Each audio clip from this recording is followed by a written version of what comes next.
اعوذ باللہ من الشیطان الرجیم بسم اللہ الرحمن الرحیم اہدنا الصراط المستقیم صراط الذین انعمت علیہم غیر المغضوب علیہم ولا الضالین۔ حدیث قدسی میں ارشاد ہے، تیسرا جملہ اس میں یہ ہے کہ اذا قال ایاک نعبد و ایاک نستعین قال سل توطا، آپ کیا مانگتے ہیں؟ مانگے، اللہ تعالیٰ آپ کو دے رہا ہے۔ سورۃ الفاتحہ میں سب سے پہلے بیان الاعتقاد، پھر اس کے بعد بیان العبادات۔ ایاک نعبد یہ غایت العباد ہے، عبادت کرنے والوں کا غایہ اور انتہا وہ عبادت ہے، اور ایاک نستعین یہ اس کے لیے وسیلہ ہے۔ اس لیے ایاک نعبد پہلے لائے، ایاک نستعین اس کے بعد ہے ذات۔ اب یہ جملہ ہے، اللہ فرماتے ہیں اس کے ساتھ مناسبت اور ربط یہ ہے کہ ایاک نستعین، آپ مدد مانگتے ہیں تو کیا مدد مانگتے ہیں؟ گویا کہ اللہ تعالیٰ نے فرمایا کہ میں تمہاری کیا مدد کروں؟ بِأَيِّ شَيْءٍ أُعِينُكُمْ، تو جواب آیا کہ اہدنا الصراط المستقیم، اہدنا ہدایت کی دعا ہے۔ اہدنا الصراط المستقیم یہاں معنی کرتے ہیں کہ اللہ ہماری ہدایت کو اور بڑھائے، ہدایت میں اضافہ دے دے۔ نفس ہدایت تو حاصل ہو گئی، الحمدللہ رب العالمین سے لے کر یہ نفس ہدایت ہو گئی۔ اب اضافت الہدایت اور تثبت فی الہدایت کے ہدایت میں ہدایت کے تین طریقوں سے استعمال ہوتا ہے۔ نمبر ایک، ہدایت سے استعمال الی صراط مستقیم، تو جب الہ کے ذریعے ہو تو وہ ہدایت ارات الطریق کے معنی میں ہوتا ہے۔ فطری ہے کہ اللہ نے ہر چیز کو یہ ہدایت نصیب فرمائی ہے۔ سورہ طٰہٰ آیات 50 میں۔ دوسرے نمبر پہ ہدایت خواص ظاہرہ پر اس کا اطلاق ہوتا ہے، خلق الخواص، کہ اللہ نے انسان میں خواص پیدا کیا ہے، اس کو بھی ہدایت کہا جاتا ہے۔ تیسری مصداق ہے، ہدایت کا معنی ہے قوت عاقلہ۔ اولم یہد لہم، اولم یہد لہم، یہاں اعتبار ہوتا ہے کہ اولم یتبین لہم، کیا ان کو یہ بات معلوم نہیں ہے؟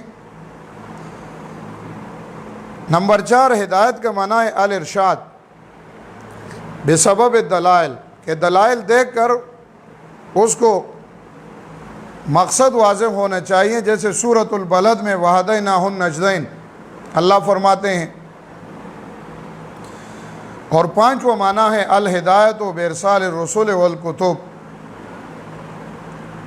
ہدایت انبیاء علیہ السلام اور آسمانی کتابوں کے ذریعہ ہدایت حاصل ہوتی ہے۔ سورہ بقرہ میں یہاں بعد میں ایک آیت آتی ہے کہ اِمَّا یَأْتِیَنَّکُم مِّنِّی ھُدیٰ، سورہ طٰہٰ میں بھی ہیں فَإِمَّا یَأْتِیَنَّکُم مِّنِّی ھُدیٰ فَمَنِ اتَّبَعَ ھُدَایَ فَلَا یَضِلُّ وَلَا یَشْقَىٰ۔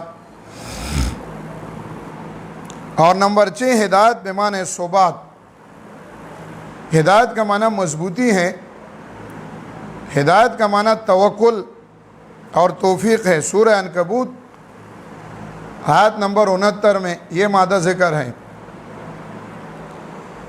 اور آخری معنی ہے ہدایت وصول الی الجنہ کے معنی میں ہے۔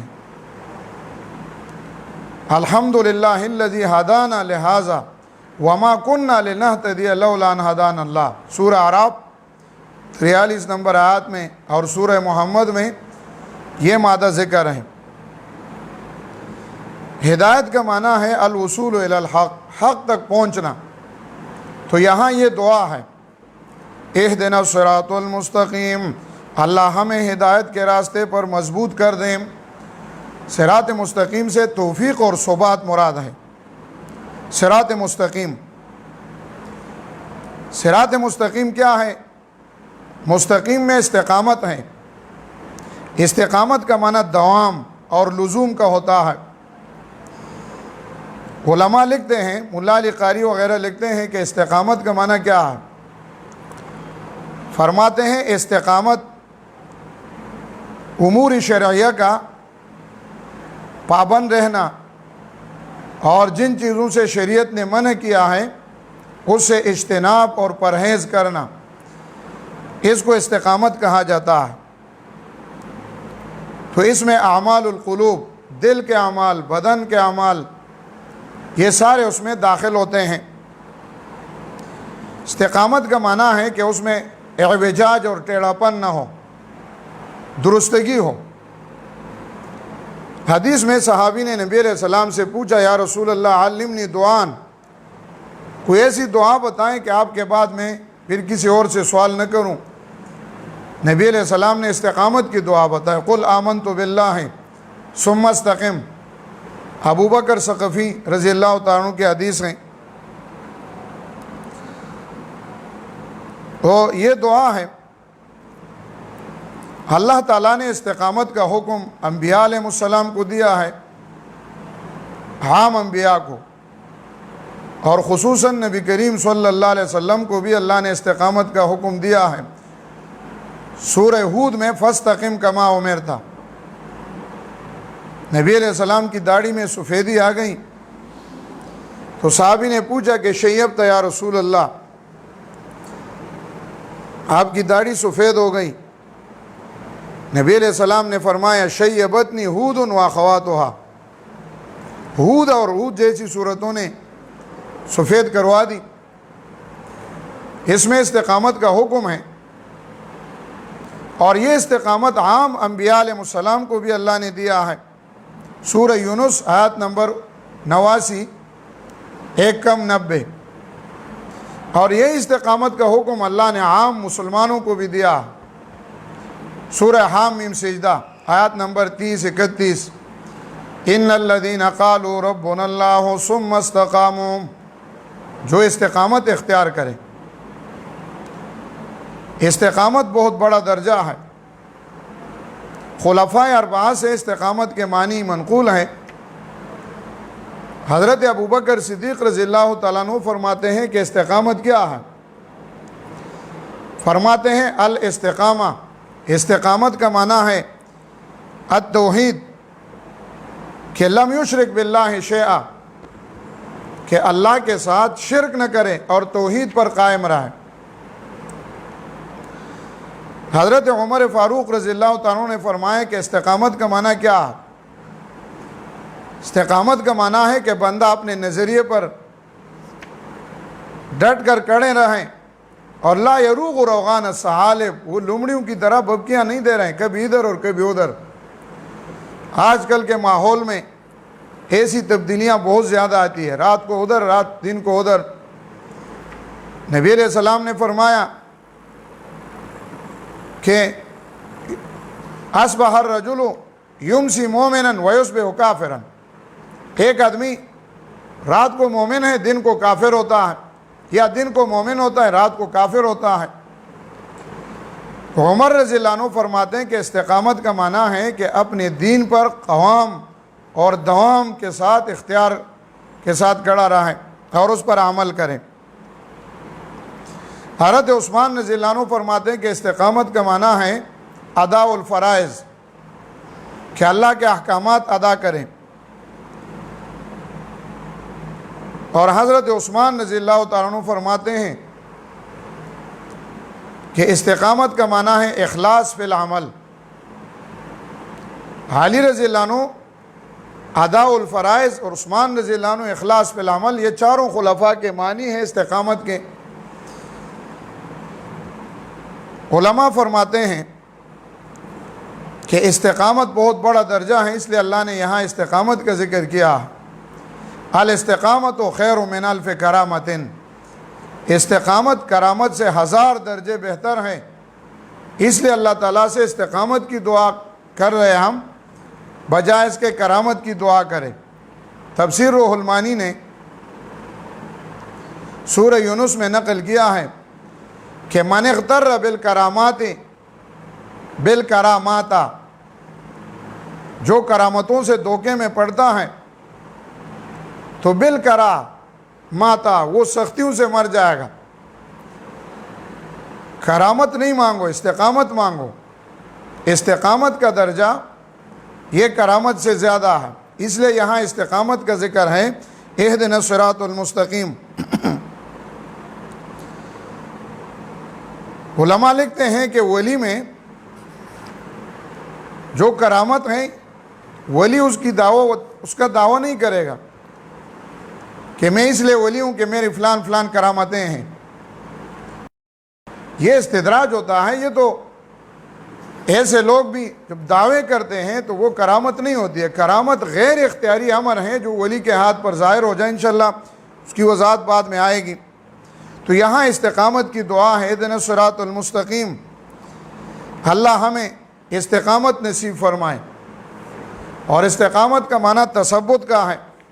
اہدنا الصراط المستقیم، اللہ ہمیں استقامت نصیب فرمائے۔ استقامت کے 3 مصداقات ہیں قرآن کریم میں۔ استقامت کا معنی ہے التوحید فی العبادہ، استقامت یہ ہے کہ عبادت میں اللہ کے ساتھ کسی کو شریک نہ کیا جائے، یہ استقامت ہے۔ اور یہ قرآن کریم میں ذکر ہے، ان اللہ ربی و ربکم فاعبدوہ ھذا صراط مستقیم۔ ھذا کا اشارہ عبادت کی طرف ہے۔ سورہ آل عمران، سورہ یاسین، سورہ مریم۔ دوسرا مصداق ہے صراط مستقیم۔ استقامت صراط مستقیم کا مصداق کیا ہے؟ قرآن کریم ہے۔ قرآن کریم صراط مستقیم ہے، تو یہ دعا ہوتی ہے کہ اللہ ہمیں قرآن کریم پر استقامت دے دے۔ سورہ انعام آیت نمبر 126 میں اللہ فرماتے ہیں وَأَنَّ هَذَا صِرَاطِي مُسْتَقِيمًا فَاتَّبِعُوهُ وَلَا تَتَّبِعُوا السُّبُلَ فَتَفَرَّقَ بِكُمْ عَنْ سَبِيلِهِ۔ یہ استقامت قرآن کریم ہی پر اللہ ہمیں استقامت دے دیں۔ اور تیسرا معنی ہے، استقامت کا معنی ہے دین اسلام، طریق النبی صلی اللہ علیہ وسلم اور طریق الانبیاء علیہ السلام۔ تو صراط مستقیم کا معنی ہے دین اسلام، انبیاء علیہ السلام کی شریعت۔ تو یہ دعا ہے کہ اللہ ہمیں انبیاء علیہ السلام کی سنتوں پر، راستوں پر، طریقوں پر اللہ ہمیں استقامت نصیب فرمائے۔ اب یہ ایک خزانہ ہے۔ حضرت عبداللہ ابن عباس رضی اللہ تعالیٰ عنہ فرماتے ہیں کہ صراط مستقیم کیا ہے؟ التوحید والاسلام۔ اور حضرت ابو العالیہ سے ابن جریر نے نقل کیا ہے کہ صراط مستقیم کیا ہے؟ صراط المستقیم هو النبی صلی اللہ علیہ وسلم واصحابہ، نبی علیہ السلام اور صحابہ کے راستے کو صراط مستقیم کہا جاتا ہے۔ ما انا علیہ واصحابی، فرقہ منجیہ کے لیے نبی علیہ السلام نے جو اعلان فرمایا ہے، یہی طریق النبی واصحابہ بعدہ، نبی علیہ السلام کا طریقہ اور راستہ ہے۔ حضرت عبداللہ بن مسعود نے فرمایا کہ صراط مستقیم کیا ہے؟ ہی التی ترکنا علیہ رسول اللہ صلی اللہ علیہ وسلم۔ صحابہ کرام جو نبی علیہ السلام کے اتباع ہیں اور نبی علیہ السلام کے راستے کو ہم تک پہنچایا، سنتوں کو پہنچایا ہے، یہ بھی صراط مستقیم صراط میں داخل ہیں۔ اور اس کو شریعت کہا جاتا ہے۔ شریعت اور طریقت یہ دونوں ایک ہی چیز ہے۔ بعض لوگوں نے یہ غلط فہمی پیدا کی ہے کہ طریقت الگ چیز ہے اور شریعت الگ چیز ہے، تو کہتے ہیں کہ یہ پیری طریقت ہے اور وہ پیری شریعت ہے۔ یہ بہت غلط اصطلاح ہے۔ طریقت اور شریعت دونوں ایک ہی چیز ہیں۔ جس میں شریعت نہیں ہے تو وہ طریقت گمراہی ہے۔ علامہ ابن قیم رحمہ اللہ فرماتے ہیں کہ جس طریقت میں شریعت نہیں ہو تو وہ تو کفر و زندقۃ، وہ تو ضلالت ہے، وہ تو گمراہی ہے۔ لہذا شریعت اور طریقت ایک ہی چیز ہے، اور اس میں بہترین کتاب ہے حضرت شیخ الحدیث مولانا زکریا صاحب رحمۃ اللہ علیہ کی کتاب ہے شریعت اور طریقت کا تلازم، وہ مطالعہ کریں۔ تو یہ ہے صراط، اہدنا الصراط المستقیم، اللہ ہمیں مضبوط کرے صراط مستقیم پر۔ صراط مستقیم کا پہلا دشمن شیطان ہے۔ دعا اس لیے ہو رہی ہے کہ اس میں یہ دشمن بھی ہے نا، صراط مستقیم کا پہلا دشمن شیطان ہے۔ سورہ اعراف، لَأَقْعُدَنَّ لَهُمْ صِرَاطَكَ الْمُسْتَقِيمَ، کوئی بھی معنی آپ لے لو تینوں میں سے، شیطان اس کو چھوڑے گا نہیں۔ نمبر 2، صراط مستقیم کا دشمن سادات اور کبرا ہوتے ہیں۔ سورہ احزاب میں ہے وَقَالُوا رَبَّنَا إِنَّا أَطَعْنَا سَادَتَنَا وَكُبَرَاءَنَا فَأَضَلُّونَا السَّبِيلَ۔ نمبر 3، صراط مستقیم کے دشمن الاحبار والرہبان، سورہ توبہ میں، اور اس کا دشمن ہر ظالم اور کافر ہیں۔ اور نمبر 5، جو نبی علیہ السلام کا مخالف ہوتا ہے تو وہ صراط مستقیم کا مخالف ہیں۔ تو اللہ ہمیں صراط مستقیم پر استقامت دے دے، مضبوطی دے دے۔ صراط الذین انعمت علیہم، یہ وہ لوگ ہیں، ان لوگوں کا راستہ ہے جن پر آپ نے انعام کیا ہے۔ صراط الذین انعمت علیہم، ان لوگوں کا راستہ جن پر آپ نے انعام کیا۔ انعمت علیہم یہ نعمت سے مشتق ہے، اور نعمت اور نعمت یہ دونوں خوشی کے معنی میں آتے ہیں۔ جب انسان کو ایک لذت اور ایک فرح، خوشی ملتی ہے تو اس کو نعمت کہا جاتا ہے۔ قرآن کریم میں یہ مادہ بہت ذکر ہیں، مادۃ النعمہ بالفتح، یہ 89 مرتبہ ذکر ہیں، اور مادۃ النعمہ بالکسرہ یہ 47 مرتبہ قرآن کریم میں ذکر ہے۔ منعم حقیقی تو اللہ ہے، لیکن کبھی کبھی بندے پر مجازاً اطلاق ہوتا ہے۔ وَإِذْ تَقُولُ لِلَّذِي أَنْعَمَ اللَّهُ عَلَيْهِ وَأَنْعَمْتَ عَلَيْهِمْ، ویسے منعم حقیقی اللہ ہے، لیکن مجازاً نبی علیہ السلام نے اس غلام کو آزاد کیا ہے تو اس پر انعام مجازاً اطلاق ہوتا ہے۔ نعمت کی 2 قسمیں ہیں، ایک نعمت دنیاوی ہے اور ایک دینی نعمت ہے۔ یہاں نعمت دنیاوی مراد نہیں ہے۔ نعمت دنیاوی تو اللہ نے کفار کو اور ہر قسم کو مخلوق کو اللہ نے دیا ہے، جو الرحمن میں اس کا ذکر آیا۔ یہاں وہ انعامات مراد ہیں جو نعمت خصوصیہ ہے، جیسے اللہ تعالیٰ نے انبیاء علیہ السلام پر، صحابہ کرام پر کیا ہے۔ قرآن کریم میں اس کے بہت سارے مصداقات ہیں۔ عبداللہ ابن عباس رضی اللہ تعالیٰ عنہ اس کا معنی کرتے ہیں، انعمت علیہم بطاعتک وعبادتک، اللہ وہ لوگ جن پر آپ نے انعام کیا ہے اپنی طاعت اور اپنی عبادت کا۔ اور وہ جماعتیں ہیں سورہ نساء آیت نمبر 29 میں ان کا تذکرہ ہے۔ یہ تفسیر القرآن بالقرآن کی مثال ہے۔ انعمت علیہم کون ہے؟ قرآن کریم نے ذکر کیا ہے، انعمت اولئک الذین انعم اللہ علیہم من النبیین والصدیقین والشہداء والصالحین وحسن اولئک رفیقا۔ یہ 4 جماعتوں کا ذکر ہے، ان کو انعمت علیہم کہا ہے۔ تو اللہ آپ نے ان پر انعام کیا ہے ان لوگوں کے راستے پر ہمیں چلائے اور وہ راستہ ہمیں دے دے اور ہمیں استقامت دے دے کہ ہم اس راستے پر عمل کریں۔ یہاں دیکھیں قرآن کا ایک عجیب طرز ہے، صراط الذین انعمت علیہم، ان کی ایک صفت ذکر کیا ہے انعمت علیہم، اور اس کے بعد والے جو مخالفین ہیں غیر المغضوب علیہم ولا الضالین، ان کے دو اوصاف ذکر کیا۔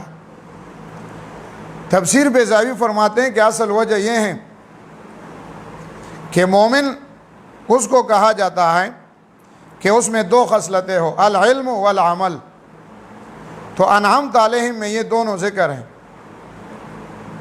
جب علم نہیں ہے تو وہ مغضوب علیہم ہے، اور جب عمل نہیں ہے تو وہ ضالین ہے، تو لہٰذا ان کو الگ الگ بعد میں ذکر کیا۔ یہود نے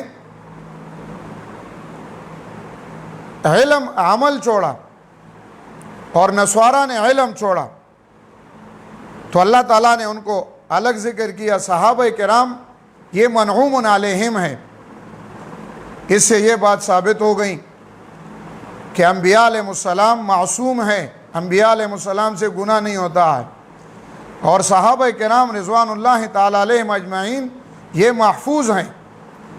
صحابہ کرام سے اگر کوئی غلطی ہو گئی یا کوئی گناہ ہوا، انسان ہے، تو اللہ نے ان کو معاف کیا ہے۔ ان کے تذکرے، ان کے مشاجرات، ان کے اختلافات کو یہاں ذکر نہیں کیا جائے گا، یہ محفوظ ہیں بصحبت النبی صلی اللہ علیہ وسلم، اس لیے اللہ نے ان کا تذکرہ انعمت علیہم کے ساتھ کیا ہے۔ تو اہدنا الصراط المستقیم، اللہ ہمیں مضبوط کر دیں صراط مستقیم پر جو سیدھا راستہ ہے، اور صراط الذین ان لوگوں کا راستہ ہے انعمت علیہم جن پر آپ نے انعام کیا ہے، وہ چار جماعتیں ہیں، من النبیین والصدیقین والشہداء۔ وآخر دعوانا ان الحمد للہ رب العالمین۔